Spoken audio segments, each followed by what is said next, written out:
Il y a vraiment donc des célébrités qui viennent te raconter des histoires inédites et de manière... c'est tellement bien raconté, quoi. C'est des orateurs, donc c'est un plaisir.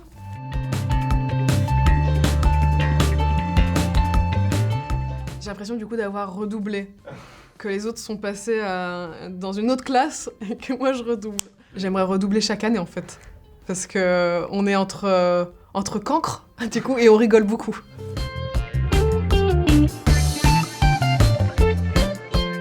Jouer la comédie, c'est des choses qu'on a plus l'habitude de faire, alors que d'être à la place de l'intervieweur, il y a un truc un petit peu avec une pointe d'excitation, quoi, parce que c'est un petit peu plus nouveau que jouer la comédie. Donc je dirais que j'ai quand même préféré être en face à face avec le guest et découvrir son histoire en direct que la partie comédie. Mais j'adore jouer, évidemment.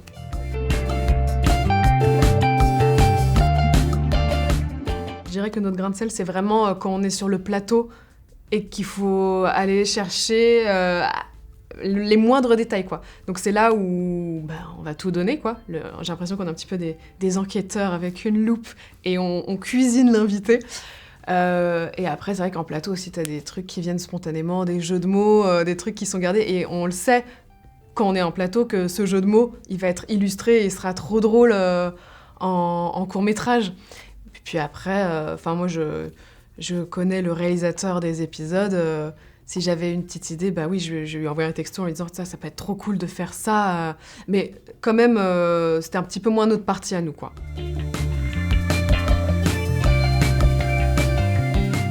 Alors, chaque binôme a eu une espèce de petite réunion, mais une réunion où, en vrai, on nous a juste pitché l'histoire de l'invité en une phrase. Par exemple, Pierre Ninet, c'était donc Pierre va vous raconter une histoire d'amour qui se passe en Russie où rien n'était prévu. Et c'est vrai qu'on n'a pas beaucoup d'informations au final, mais c'est plus une préparation pour bien nous coacher pour qu'on pense à poser les bonnes questions, pour avoir le maximum de détails. Mais c'est vrai que sinon, on n'a pas eu plus que ça d'indications. Donc, et au-delà de ça, sinon, avec toutes les filles et Bilal, on se voyait en loge, on rigolait. On a passé 2 jours vraiment non-stop les uns avec les autres. Donc on a vraiment partagé beaucoup de moments forts.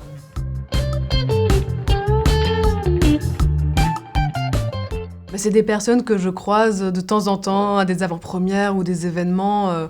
On se dit bonjour, mais c'est tout. Donc j'avais jamais eu le temps de passer 1 heure complète comme ça, parce que c'est vrai que dans l'épisode, finalement, l'interview, elle dure...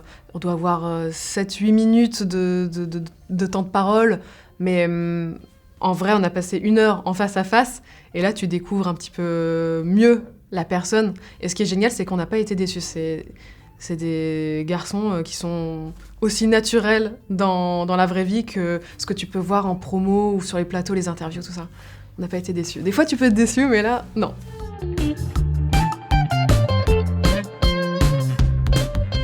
Et les 4 histoires du coup que j'ai pu entendre sont tellement différentes. C'est ça la richesse du programme aussi, c'est qu'il n'y en a aucune qui se ressemble. Évidemment que Tony Parker, il a une histoire qui se passe dans le milieu de la NBA.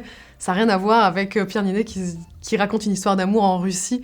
Ou Jonathan Cohen, moi, qui m'avait raconté une histoire dingue avec Mel Gibson à Los Angeles. Enfin, à chaque fois, c'est des pitchs de films. J'ai l'impression que chaque histoire pourrait devenir un vrai film en salle, quoi.